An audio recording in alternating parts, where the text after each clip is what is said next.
Hello and welcome to Indian Business History. I'm Dr. Vipul Datta and this is lecture number 8. The theme of this lecture will be the Swadeshi movement and its impact on Indian industries from 1850 till about the 1900s. This, as you all know, will be the start of the 4th week in this online course.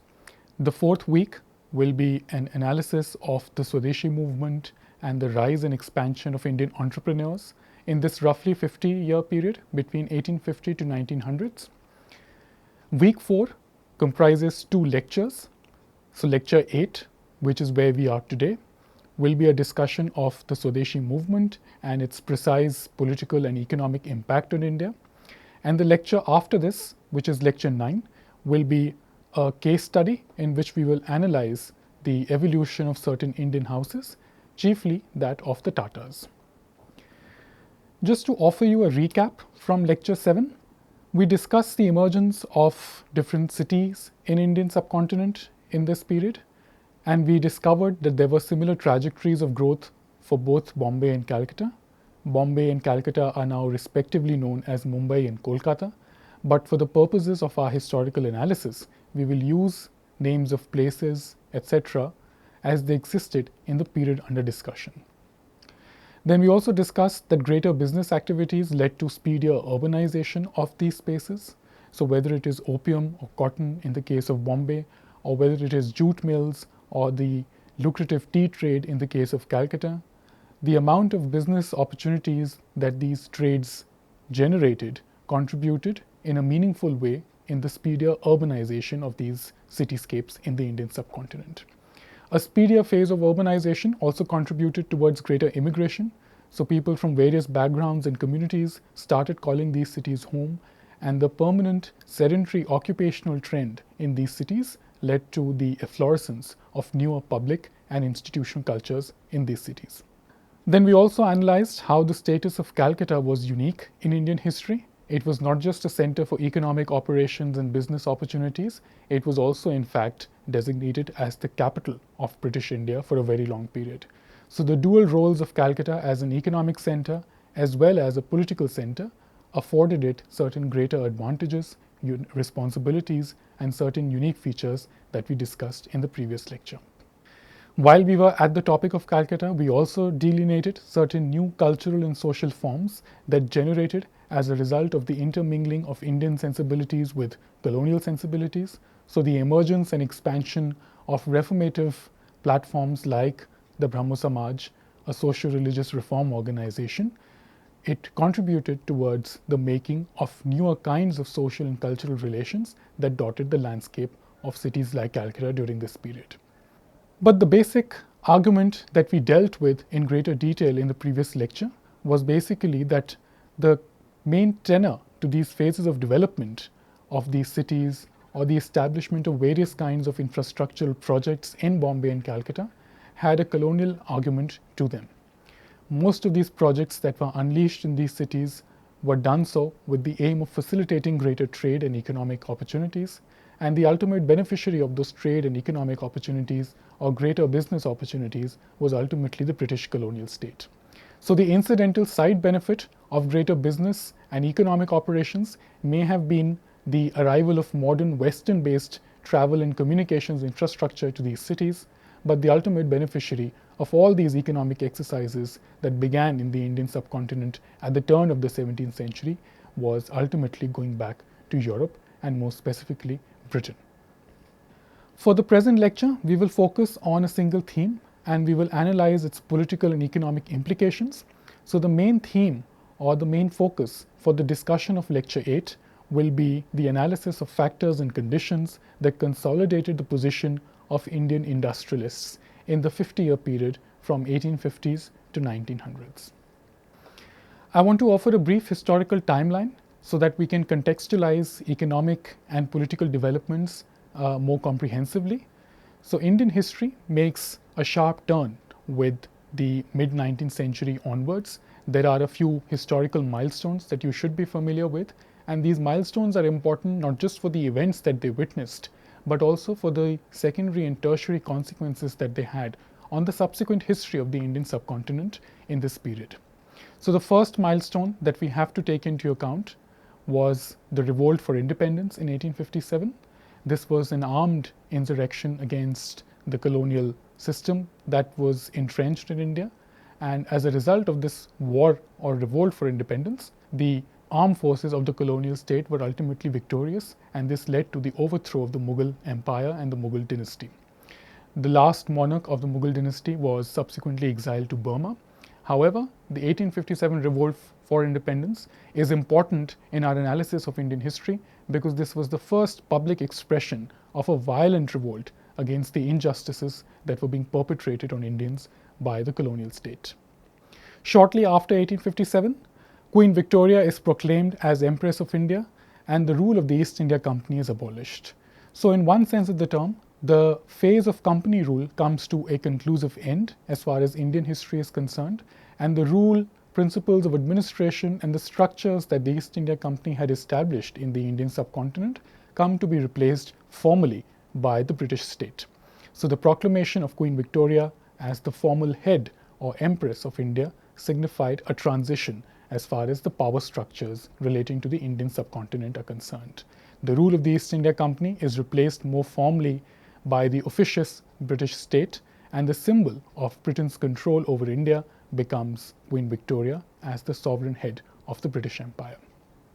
In 1885, which is not long after India and the rule of India passes under the imperial crown, you see the formation of the Indian National Congress, or the INC, in Bombay. This is a historic milestone in Indian history because this marks the transition of Indian politics from a more moderate stage into further active stages. The formation of an all India political body as a vehicle to express discontent or to submit petitions for greater representation for Indians in different services of the Indian subcontinent marked a sharp break in the way in which politics was being conducted in the Indian subcontinent. The coming together of different Indians from all walks of life, from different regions and geographies, contributed towards the development of an Indian public sphere that was pan-Indian and was becoming a prime vehicle for Indian opposition to colonial rule.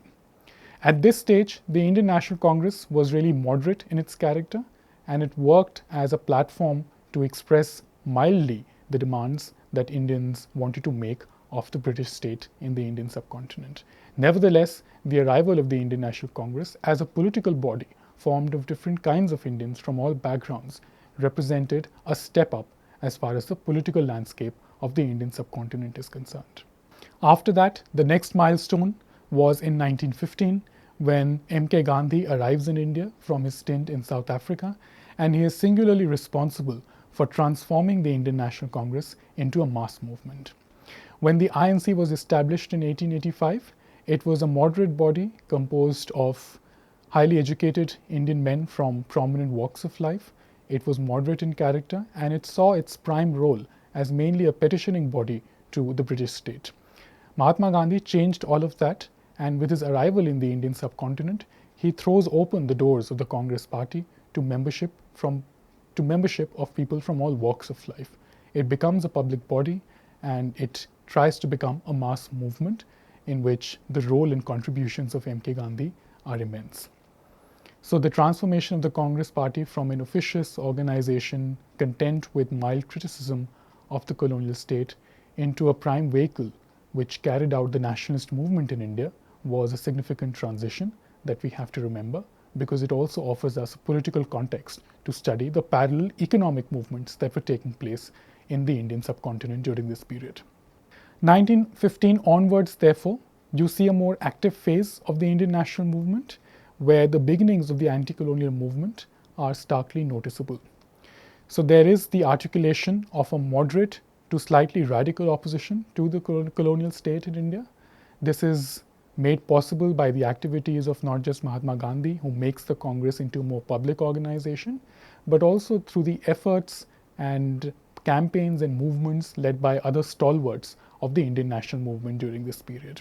So the coming together of different individuals, their like-mindedness in trying to articulate and put forward a more political agenda for their demands, and to see a more representative character of different services as they were developing in the Indian subcontinent, was a prominent political feature of the history of this period. The period from 1850 till about 1950 is a long one, but there are certain discernible political features that we have to understand in order to get a more comprehensive view of the sweeping nature of changes that occurred in the Indian landscape. The first feature was that the years between 1850 to 1915 represented a generational change in Indian politics. We are familiar with some of the names that had started to dot the political imagination of Indians during this period. So some of the earlier political leaders who were also responsible for the formation of the INC, but in their own right were also intellectual giants and who contributed immensely to the development of a critique against colonial rule, were the following. First amongst them was Dadabhai Naoroji. He was the earliest critic of the nature of colonial economic policies. His work we are already familiar with. In the previous lectures, we examined Dadabhai Naoroji's drain theory, which outlined a 6-point analysis which intended to explain the rising impoverishment in India as a function of greater colonial control and economic practices pursued by the British in India. So Dadabhai Naoroji, who was also the first Indian to be elected as member of the British Parliament, was one of the foremost Indian intellectuals who contributed not just in a more organizational form with his services towards the formation of INC, but also his intellectual nuance and thought contributed immensely towards the development of a public critique against colonial rule. Next up was Gopal Krishna Gokhale. He was the co-founder of the Servants of India Society, and he lived from 1866 to 1950 and is also popularly known as a mentor to Mahatma Gandhi.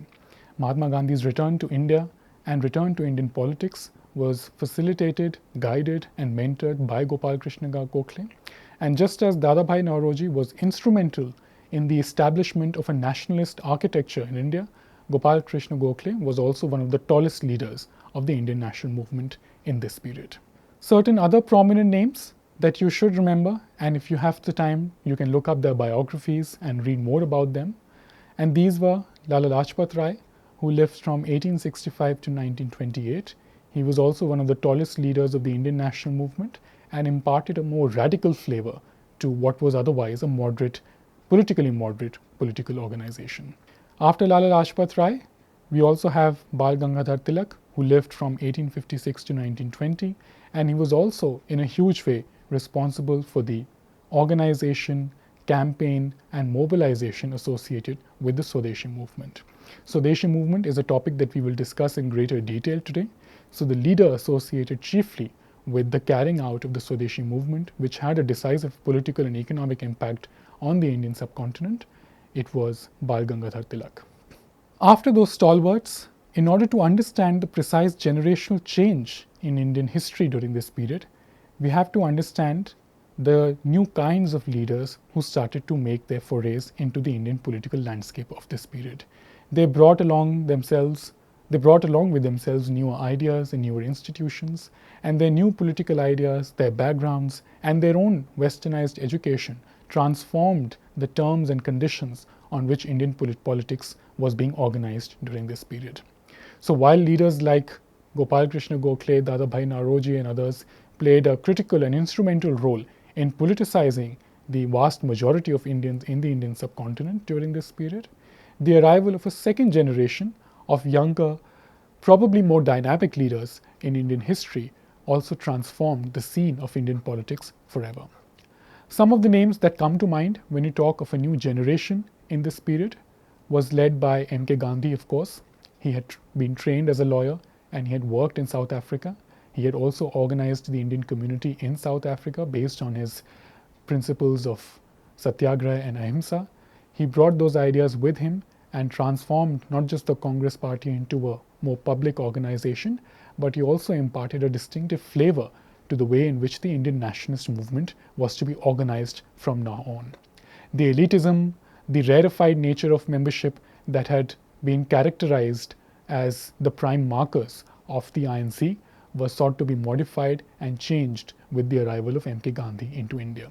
He imparted a more public flavor into Indian politics. He was instantly recognizable by the vast multitudes in India, and his practices, ideologies, and his writings infused a definite nationalist fervor into the Indian political scene at this point.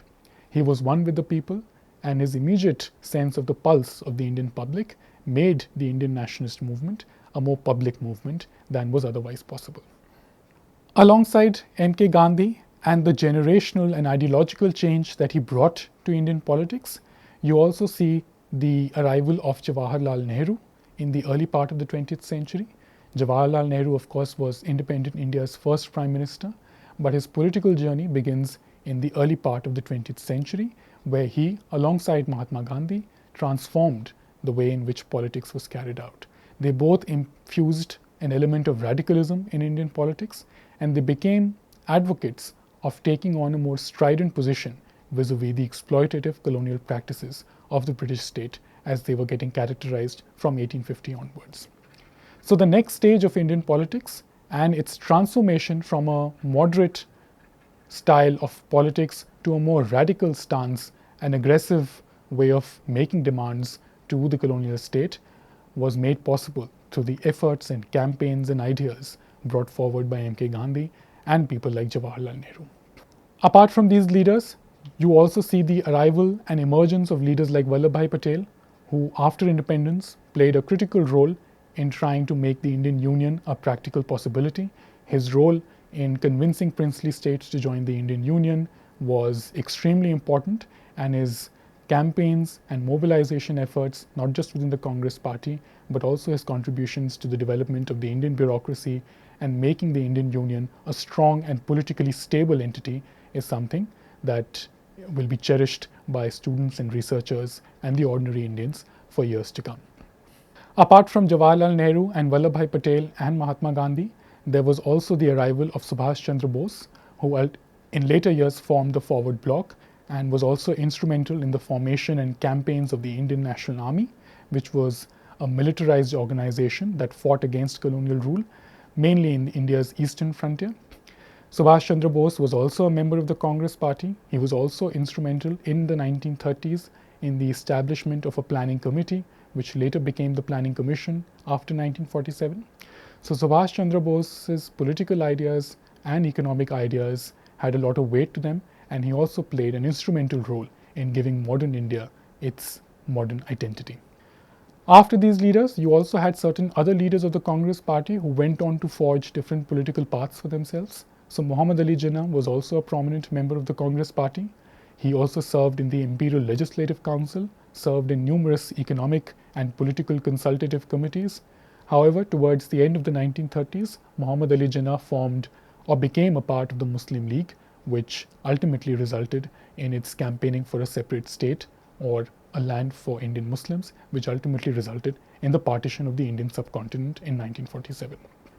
Apart from these leaders, you also have B.R. Ambedkar, who played a stellar role in the formation of the Indian Constitution, and his campaigns to end the discriminatory practices of untouchability and discriminations associated with caste status is something that is instrumental and carried a transformative potential in Indian history.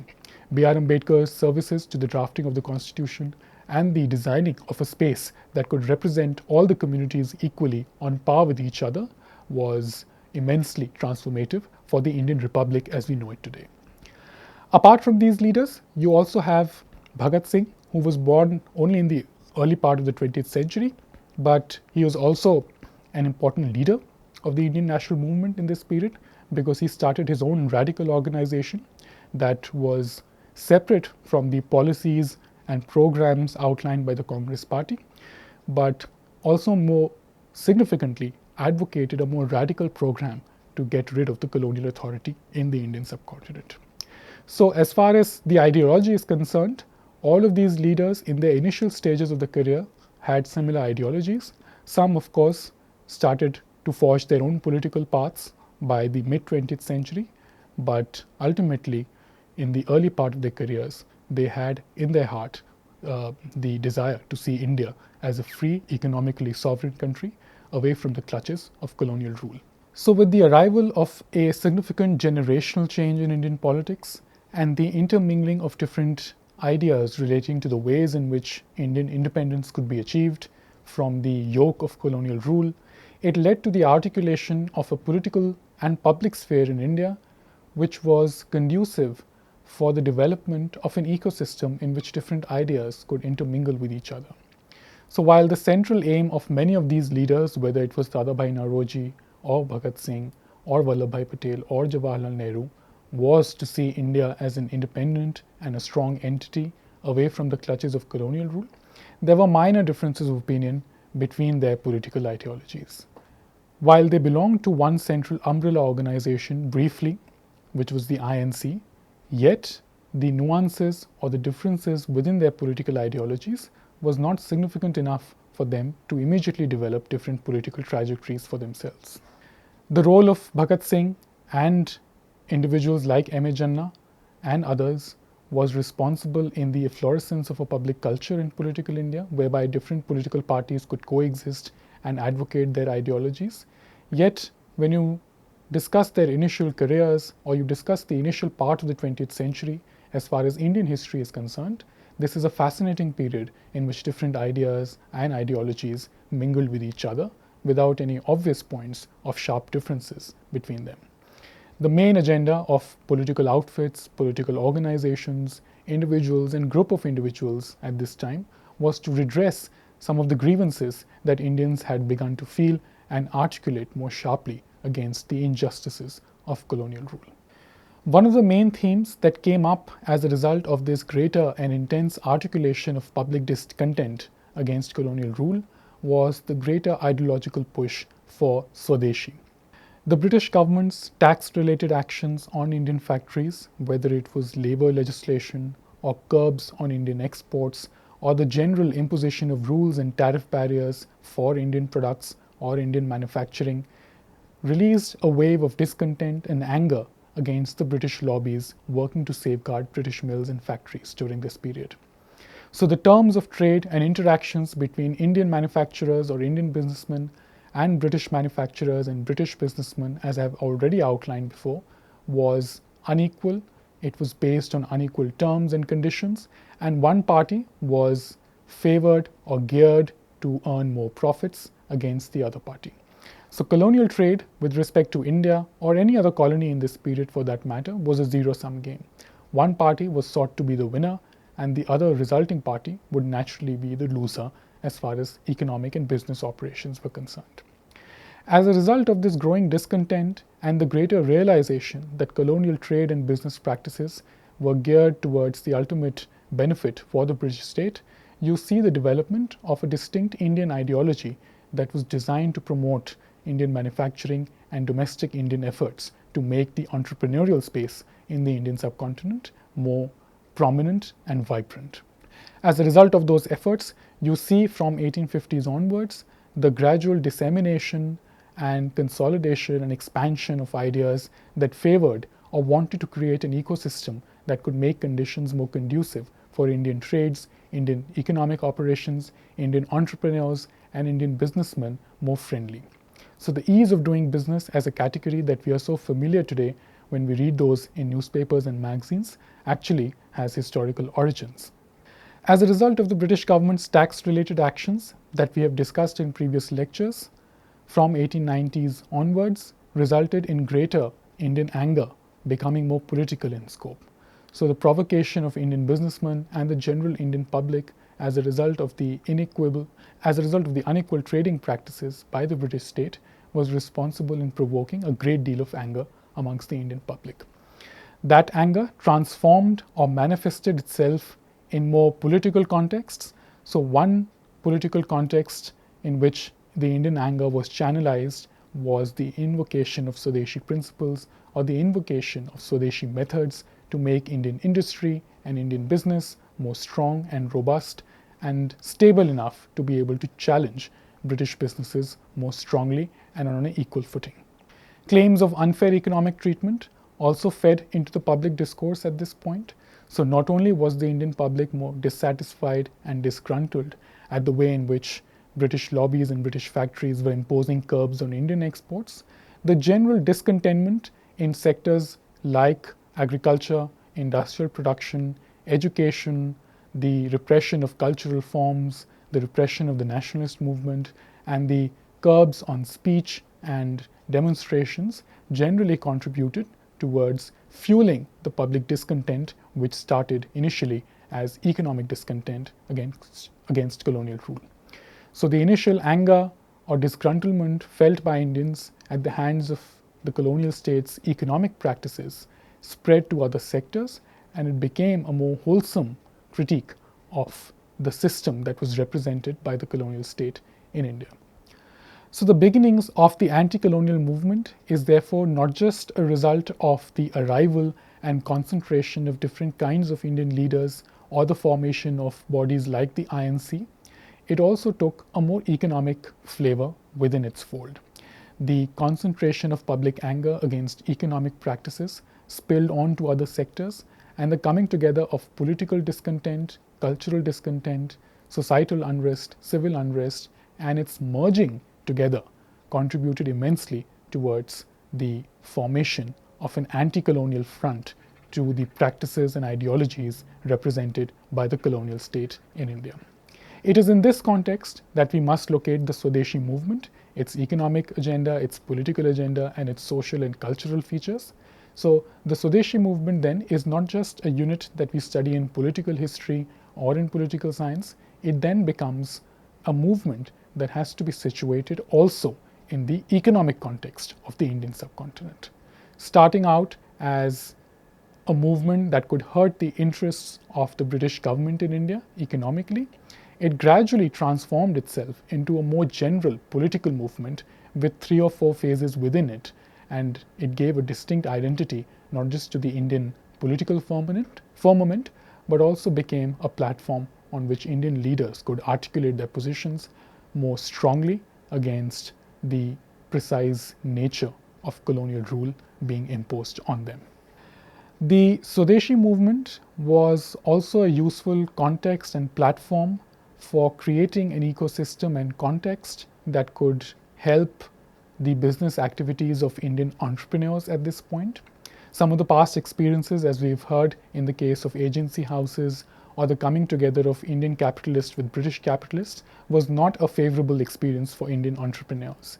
There was a brief exit of Indian capital and Indian businessmen from the Indian landscape following their repeated decline at the hands of European practices and British banking practices. So the repeated decline in specific businesses in India that wiped out the personal and public savings of Indian entrepreneurs made them wary of any future collaborations with Europeans or British merchants and businesses.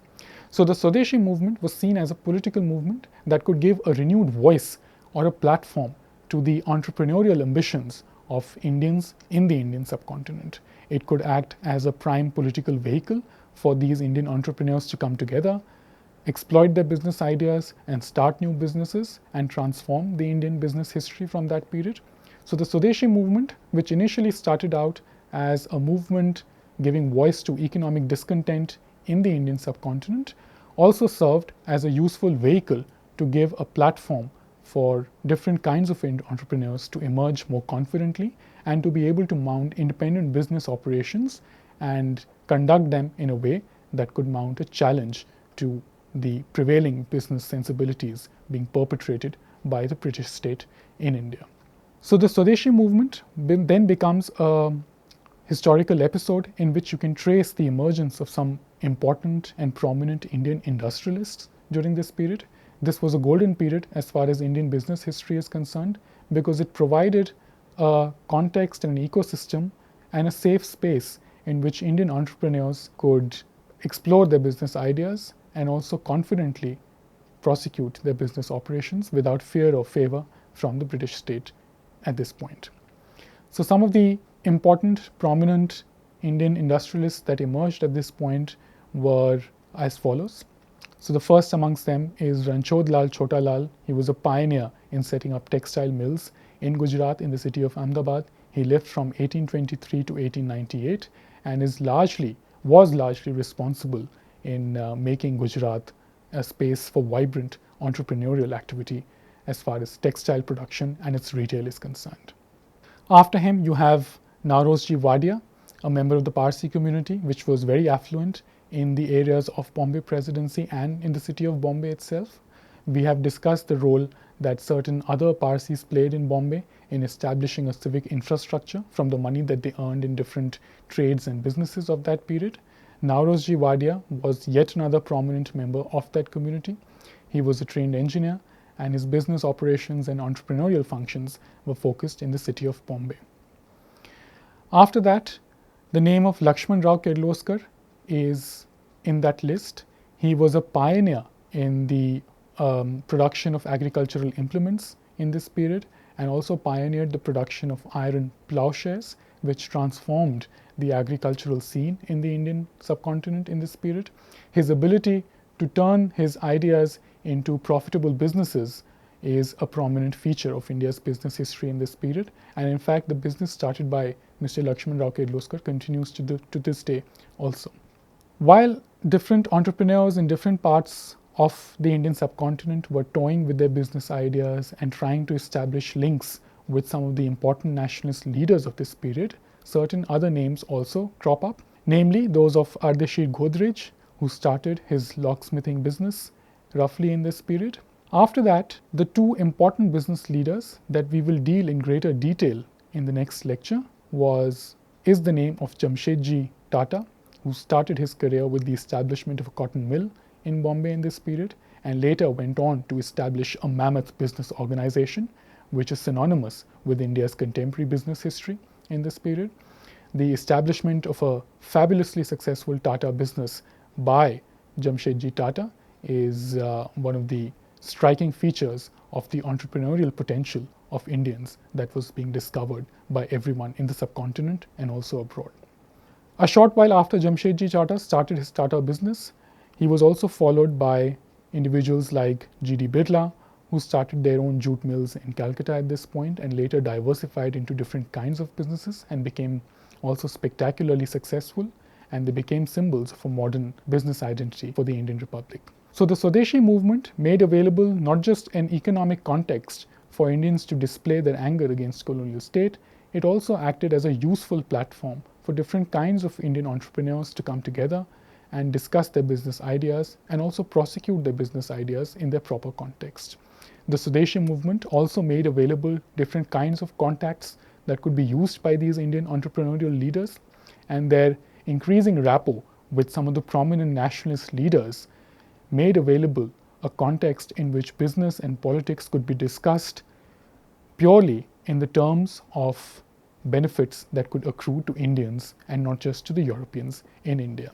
So the transformation of discourse as far as business and economics is concerned happens during the Swadeshi movement in the Indian subcontinent, and the shifting of the terms of debate as far as Indian business and economy is concerned happens when fruitful political contacts are first established between the nationalist leaders who are trying to articulate a political position against the colonial state and the emerging class of Indian entrepreneurs that I have just pointed out, who wanted to establish their businesses solely for the benefit of Indians in the Indian subcontinent.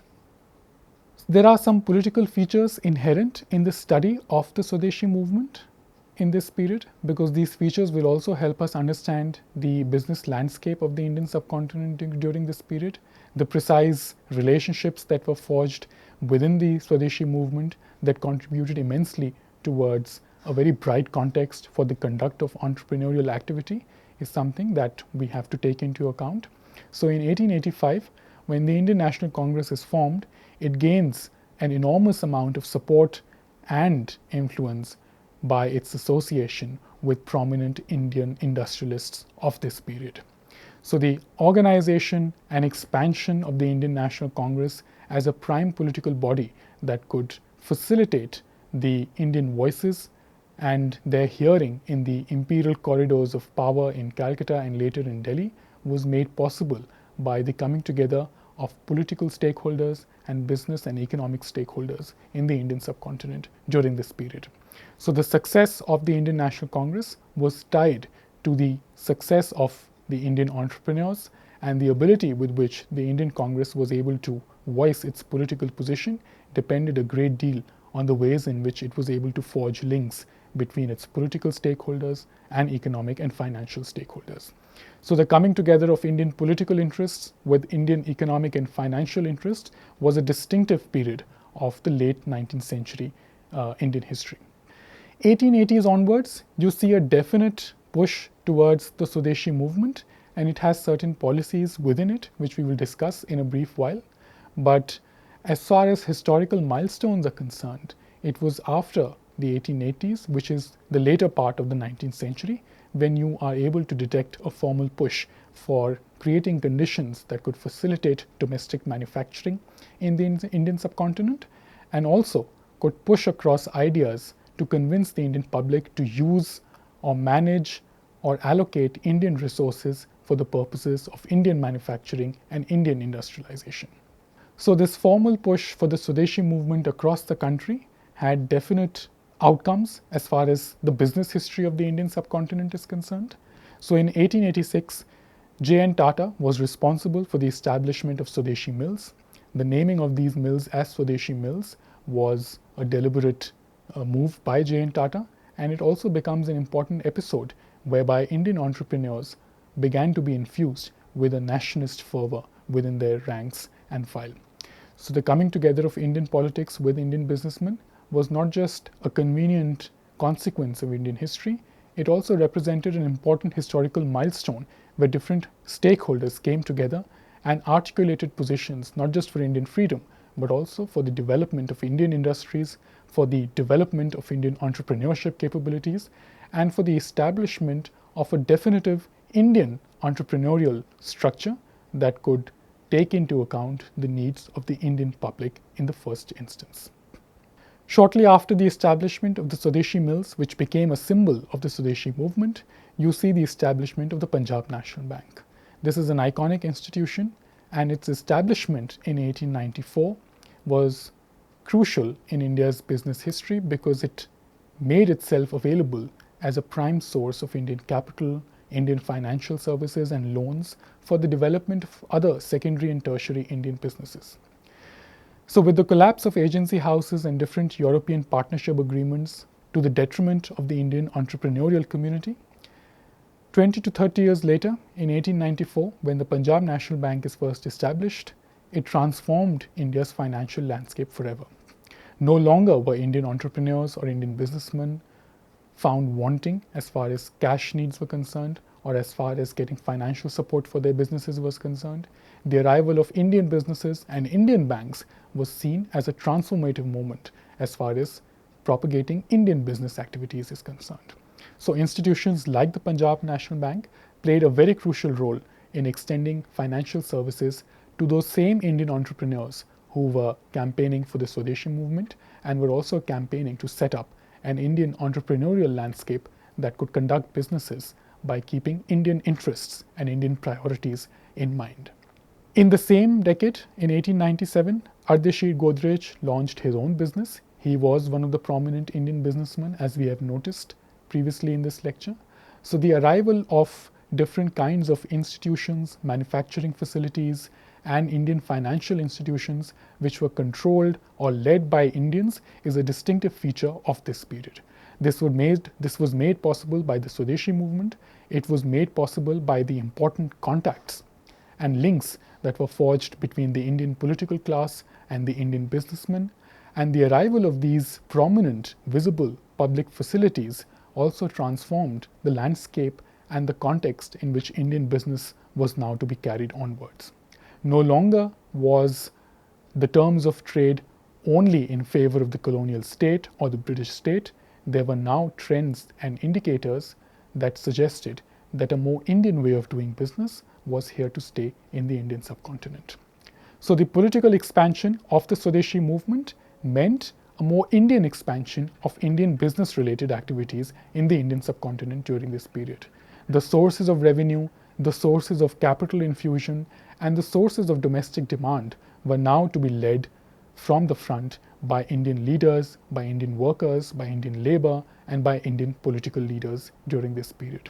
So the formation of a political cum economic cum business front against the exploitative practices of the colonial state was a distinctive feature of this period, and also a feature that we have to keep in mind when discussing the Swadeshi movement. I want to spend some time to give you a few features of the Swadeshi movement of this period. This was obviously part of the anti-colonial movement that develops in India after the 1850s. With the arrival of the Indian National Congress, the Indian national movement gets a more firm organizational base for itself. But with the arrival of different leaders like Mahatma Gandhi and his support given by leaders like Jawaharlal Nehru and others, transformed the Indian political movement from now on. It became a more public affair. Different kinds of people from different vocations and occupations found themselves becoming a part of this movement, and the development of an anti-colonial front amongst these people contributed towards the transformation of Indian political system as we know it.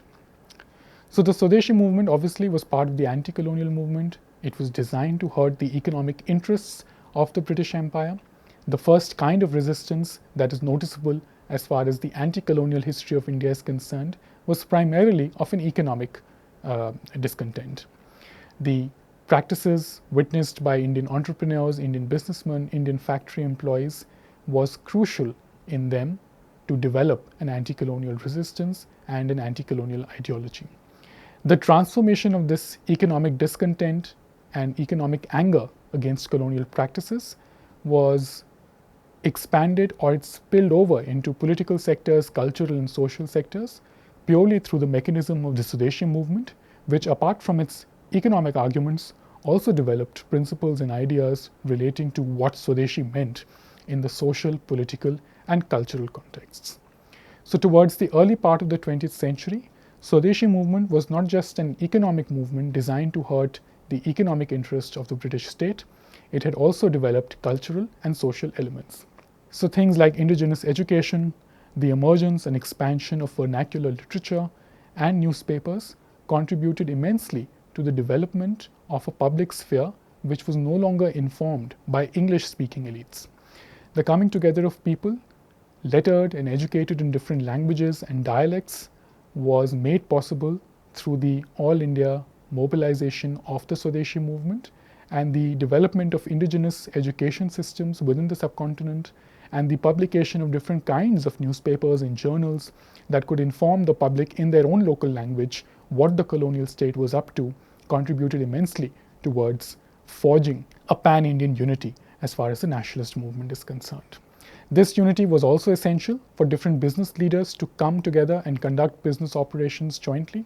So the emergence of a large number of Indian entrepreneurs was also made possible because the Indian space, or the space within the Indian subcontinent, was made more feasible for them to carry out their business operations in a more conducive manner.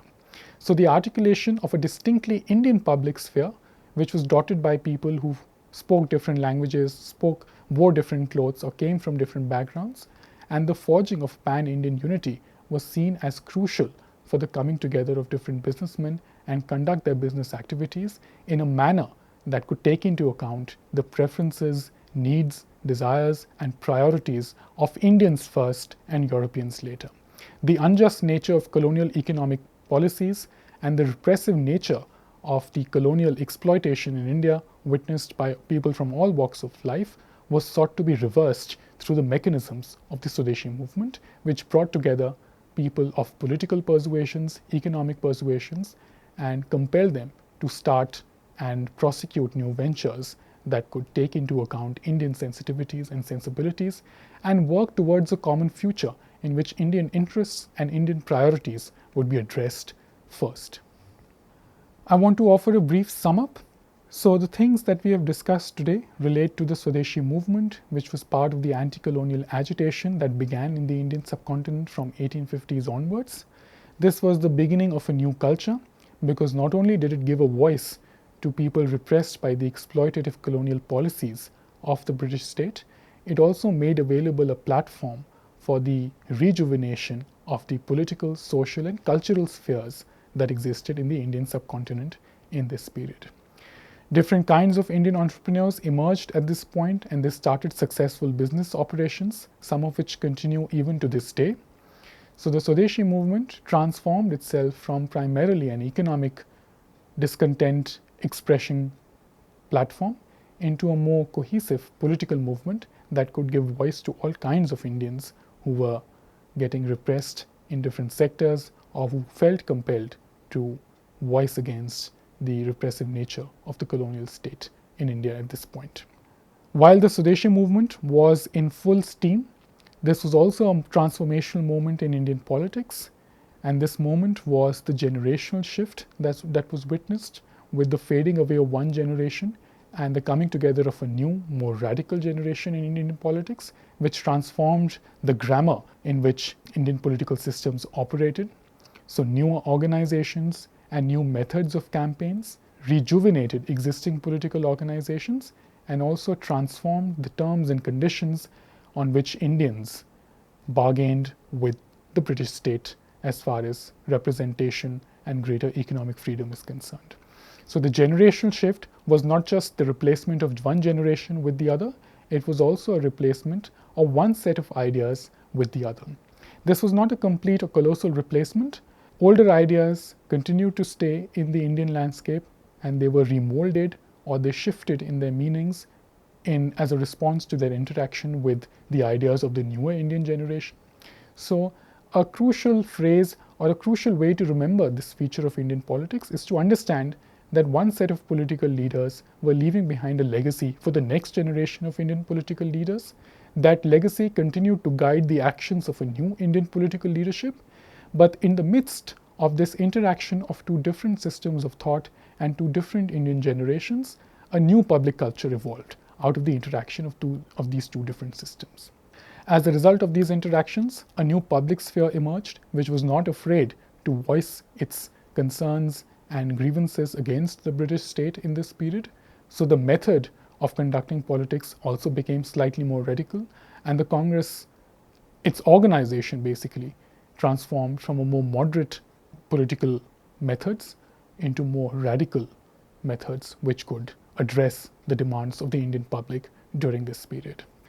The Swadeshi movement, as I've said repeatedly, has to be understood in its proper economic and political context. So while new generation of Indian political leaders were dotting the landscape of the Indian subcontinent and guiding and mobilizing the Indian public based on their own ideas and ideologies, the Swadeshi movement also underwent a curious transformation and a significant transformation in its scope and objectives during this 50-year period.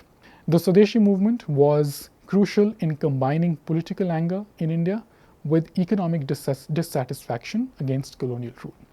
It is this unique strength of the Swadeshi movement in its ability to combine economic discontent with political unrest that gave way to new social, cultural, and institutional forms in India. One aspect of the Swadeshi movement was its immense economic outburst against the unjust colonial rule, but its other significant features also involved in making available an ecosystem in which Indian entrepreneurs could articulate their economic visions for the Indian subcontinent in a more confident manner. The Swadeshi movement also developed social and cultural thought processes within itself, so development of indigenous learning spaces or the rise and expansion of vernacular literature also contributed immensely towards forging a pan-Indian unity of people who spoke different languages or came from different regions. So the Swadeshi movement had political and economic agenda in mind, but it also served some even more significant constructive purposes as far as the transformative trajectories of the Indian national movement is concerned. So therefore, the rise and consolidation of Indian businesses was a result of the greater infusion of the Swadeshi spirit in Indian households, in Indian public spheres, in Indian learning spaces, and in Indian factories and manufacturing spaces. The Swadeshi movement then did not just remain as an economic movement or a political movement, it acquired more philosophical dimensions and political connotations as it moved from the 1850s to the early part of the 20th century. Its transformative role was not just in making the British state aware of the strength of Indian public opinion, its transformative role was also the way in which it politicized the vast multitudes of Indian people, convinced them to come together and forge a common front against the injustices perpetrated by the colonial state during this period. So the rise and consolidation of businesses therefore becomes a consequence of the unifying spirit and the nationalist fervor that the leaders of the Swadeshi movement infused into India's business and entrepreneurial landscape in this period. In the next lecture, we will continue with some of the themes that we have discussed today, and we will contextualize those themes in analyzing the evolution, expansion, and consolidation of the Tatas in India's business history. We will discuss their role and contribution and their critical services that they have rendered since the mid-19th century. And the next lecture, therefore, will contextualize the themes of the Indian national movement in the form of a case study, which is going to be a business and historical analysis of the Tatas. Thank you.